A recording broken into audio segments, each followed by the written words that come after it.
নমস্কার বন্ধুরা, আশা করি আপনারা সকলে ভালো আছেন এবং নিয়মিত আমার ভিডিওগুলো দেখছেন। আজকে কিন্তু শুধু রাস্তার আপডেট দেব না। এই মুহূর্তে আমি কৃষ্ণনগর রয়েছি এবং কৃষ্ণনগর যে নতুন আমঘাটা রেল প্রজেক্ট এর কাজ চলছে, আপনারা অবশ্য অবগত হয়ে গেছেন সকলে। সেটারই আপডেট দেওয়ার চেষ্টা করব এবং সেটার সাথে নবদ্বীপ ঘাট রেল স্টেশনের বর্তমান কী অবস্থা, যে সেই ন্যারো গেজ লাইন যেটা গিয়ে আগে গাড়িটা কৃষ্ণনগর থেকে মানে ভায়া শান্তিপুর হয়ে ভায়া কৃষ্ণনগর হয়ে যেত নবদ্বীপ ঘাট রেল স্টেশন, সেটারই বর্তমান পরিস্থিতি কী সেটাই আজকে তুলে ধরার একটু চেষ্টা করছি। এই মুহূর্তে কিন্তু আমি আমঘাটা রেল স্টেশনের খুব কাছাকাছি রয়েছি। আপনারা বাঁ দিকের দিকটা খেয়াল করবেন।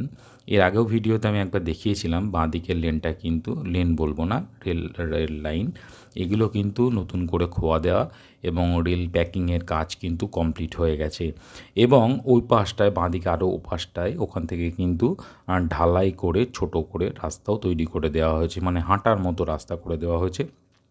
এগুলো ছোটোখাটো বাজার যেগুলো রাস্তার পাশেই রয়েছে। নবদ্বীপ ঘাট কিন্তু একটা খুব গুরুত্বপূর্ণ রাস্তা, কারণ নবদ্বীপ ওপারে যেরকম একটা ধর্মীয় স্থানের ব্যাপার রয়েছে, তো প্রচুর মানুষ যেহেতু যাওয়া আসা করে এই জায়গাটায়, তো প্রচুর মানুষ এই জন্য এখানটায় যায় এবং দরকারও পড়ে। তো এটার জন্য বটগেজ লাইনটার ভীষণভাবে দরকার ছিল। তো এটা ন্যারো গেজ ছিল, ন্যারো গেজটা তুলে দেওয়ার পর এখন বটগেজ রূপান্তরিত করা হয়েছে। যে কোনো কারণেই এটা এতদিন চালু করা সম্ভব হয়নি, কিন্তু প্রচণ্ড জোর কদমে কাজ চলছে এবং খুব তাড়াতাড়ি এটা চালু হয়ে যাবে, এটা জানা যাচ্ছে, শোনা যাচ্ছে। ওই দেখুন, আপনারা বাদিকে একটু খেয়াল করুন, হলুদ রঙের প্যানেল রুম কিন্তু কমপ্লিট হয়ে গেছে, রং করাও কিন্তু কমপ্লিট হয়ে গেছে এবং এই দেখুন এদিকে যে লোহার যে ব্যারিকেডগুলো ছিল এগুলোকেও কিন্তু কালো সাদা রং করা হয়ে গেছে। সামনেই কিন্তু ডান দিকে দেখতে পাচ্ছেন সেই আমঘাটা রেল স্টেশন। এই আমঘাটা রেল স্টেশনেরও কিছু সংস্কারের কাজ চলছে এবং এখানে মিস্ত্রিরা কিন্তু এই যে দরমা দিয়ে ঘর করে এখানে রয়েছে। আমঘাটা সেই রেল স্টেশনটা অনেক দিন আগেই তৈরি হয়েছিল, কিন্তু এখনও ইলেকট্রিফিকেশনের কাজ কিন্তু হয়নি, পোলগুলো পোতা রয়েছে। ইলেকট্রিকের কাজটাও খুব তাড়াতাড়ি আশা করা যাচ্ছে হয়ে যাবে, কিন্তু লাইনের কাজ কিন্তু পুরো কমপ্লিট হয়ে গেছে এবং যথারীতি এর ওপর দিয়ে ছোট ছোট ইঞ্জিনগুলো আসছে এবং খোয়া বা অন্যান্য মেটেরিয়ালসগুলো নিয়ে আসছে এবং চেকিংয়ের কাজও কিন্তু চলছে। আজকে আমি প্রথমে ভিডিও শুরুতে বলেছি আজকে সোজা চলে যাব নবদ্বীপ ঘাট যে রেল স্টেশন, যে পর্যন্ত আগে ন্যারো গেজ লাইনটা ছিল, মানে আগে চলতো, তো সেই পর্যন্ত আজকে যাব এবং সেই নবদ্বীপ ঘাট রেল স্টেশনের বর্তমান কী পরিস্থিতি সেটা একটা ছোটো আকারে তুলে ধরার চেষ্টা করব। তো এই মুহূর্তে এই রাস্তাটাও কিন্তু প্রচণ্ড খারাপ ছিল। এই দেখুন বাঁদিকে এখান থেকে কিন্তু এখন আর কোনো কিন্তু রেল লাইন নেই, কিন্তু একটা সময় এখান থেকে একদম রাস্তার এই পাশ দিয়েই কিন্তু ছোট রেল লাইন ছিল, ন্যারো গেজ রেল লাইন, এবং ট্রেন রীতিমতো কিন্তু প্রতিদিনই চলতো শান্তিপুর থেকে। বেশ কিছু বছর হলো এখন কিন্তু বন্ধ হয়ে গেছে, বন্ধ হয়ে গেলেও এখন রেলের জায়গাটায় আছে। তো এখানে বেশ কিছু কথা যেগুলো শোনা যায় সেটা হচ্ছে এই ব্রডগেজটা হওয়ার পরে যে কিছু ব্রডগেজ লাইনটা হলে ওখান থেকে যে গঙ্গার ওপরে যে ব্রিজটা তৈরি করা হয়েছে নবদ্বীপের, মানে এদিকে কৃষ্ণনগরের সাথে নবদ্বীপের যে কানেক্টিং করা হবে, তো সেই জায়গার কিছু মাঠের জমি জটের কারণে কিন্তু লাইনটার কাজ করা সম্ভব হয়নি। এই মুহূর্তে কিন্তু আমি নবদ্বীপ ঘাট রেল স্টেশনে চলে এসেছি।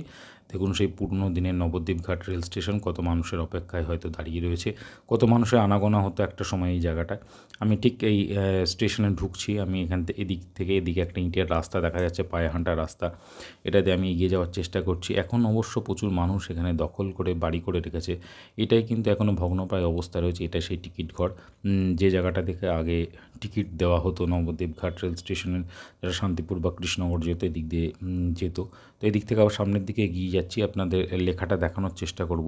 এই দেখুন এদিকে বাড়ি হয়ে গেছে, অনেকে মানে টিন দিয়ে বাড়ি করে নিয়েছে, দখল করে নিয়েছে। যে নবদ্বীপ ঘাট দেখুন এখনও লেখা রয়েছে বিল্ডিংয়ের গায়ে, অস্বচ্ছ হয়ে গেছে অবশ্য অনেকটা বছরের সময়, ধুলো পড়ে গেছে, অস্পষ্ট হয়ে এসছে। যাই হোক, এটাই বর্তমান রেল স্টেশনে, নবদ্বীপ ঘাট রেল স্টেশনের অবস্থা। কিছুই নেই এখন আর, সমস্ত ভাঙাচোরা অবস্থায় রয়েছে, রেল লাইন তো কিছুই নেই। তো আবার আমি ওখান থেকে ব্যাক করলাম আপনাদের বোঝার সুবিধার জন্য, আবার চলে যাচ্ছে এদিকে। তো নবদ্বীপ ঘাট রেল স্টেশনটা সত্যি খুব দরকার আছে, যেটা বলছিলাম, কারণ এখন দেখুন ইসকন সবচেয়ে এশিয়ার মধ্যে বড় যে মন্দির যেহেতু তৈরি হয়ে গেছে ইসকনে, তো প্রচুর মানুষ কিন্তু আগামী দিনে এই রেল লাইনে যদি যোগাযোগ ব্যবস্থাটা ঠিক হয়, প্রচুর মানুষ আসতে পারবে ভারতবর্ষের বিভিন্ন প্রান্ত থেকে, ধর্ম প্রাণ যে সমস্ত মানুষ আছে তাদের তো আসার ইচ্ছাই থাকে এবং আসতে তারা চায়, কিন্তু যোগাযোগ ব্যবস্থা যদি ঠিকঠাক না হয় সেক্ষেত্রে তো সত্যি সব মানুষের পক্ষেই অসুবিধা হয়। দেখুন এই মুহূর্তে কিন্তু আমি কৃষ্ণনগর রোড যে স্টেশনটা আগে ছিল সেই জায়গাটায় এসে গেছি। দেখুন এখানেও বাঁদিকে কিন্তু একটা প্যানেল রুম তৈরি করা হয়ে গেছে। প্যানেল রুমের সাথে এখানে কিন্তু একটা রেল গেটও ছিল, তো রেল গেটটাও হয়তো আবার করা হবে, সেটারও কাজ আস্তে আস্তে চলছে। তো এখানে কিন্তু এর আগে যখন আমি এসেছিলাম তখন দেখেছিলাম এখানে ব্যানার করে রাখা হয়েছিল এবং এখানকার স্থানীয় মানুষরা তারা অবরোধ করেছিল যে এইখানে একটা যে পুরনো স্টেশনটা ছিল কৃষ্ণনগর রোড স্টেশন সেটাকে আবার করা হোক। কিন্তু এনএইচ বলছি, আর রেল কর্তৃপক্ষ থেকে কোনো কিন্তু এটার কোনো সদুত্তর পাওয়া যায়নি। এবং যে যতটুকু জানা যাচ্ছে হয়তো এখানে রোড স্টেশনটা আর হবে না, একবারে কৃষ্ণনগরের পরে আমঘাটা স্টেশনই কিন্তু এবং আমঘাটাতে গিয়েই এটা শেষ হবে। এই মুহূর্তে আপাতত শেষ হবে বলাটা ভুল হবে, এই পর্যন্তই কিন্তু আপাতত গাড়ি চলবে। দেখুন বেশ কিছু ফিস প্লেটও কিন্তু বাঁদিকে ফেলা হয়েছে, যে ফিস প্লেটগুলোকে হয়তো পরিবর্তন করার প্রয়োজন আছে, তো তারা হয়তো রেল কর্তৃপক্ষ এগুলোকে পরিবর্তন করবে, তাদের মাথায় বিষয়টা আছে। কিন্তু এই জায়গার কিন্তু রাস্তাটাও কিন্তু যথেষ্ট ভালো হয়ে গেছে। এর আগে যখন এসেছিলাম বেশ খারাপ ছিল, অনেক বড় খানাখন্দ ভর্তি ছিল, রাস্তাটা বড় বড় গর্ত ছিল, তো সেগুলো কিন্তু এখন বেশ পিচের প্রলেপ দেওয়া হয়েছে এবং যথেষ্ট ভালো এখন রাস্তার কন্ডিশনটা যা দেখতে পাচ্ছি। এছাড়া কিন্তু আমঘাটা রেল প্রজেক্টে নতুন করে আমার এই গত ভিডিওতে যা দেখিয়েছিলাম তারপরে কিন্তু সেরকম চোখে পড়ার মতো কিছুই আমার পড়েনি চোখে, যেটা আপনাদের সামনে তুলে ধরবো। তো ওটার জন্য আর বিস্তারিত করলাম না ভিডিও, আজকে এই পর্যন্তই রাখলাম।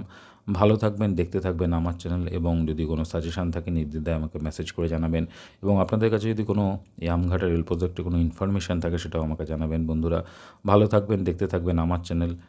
নমস্কার।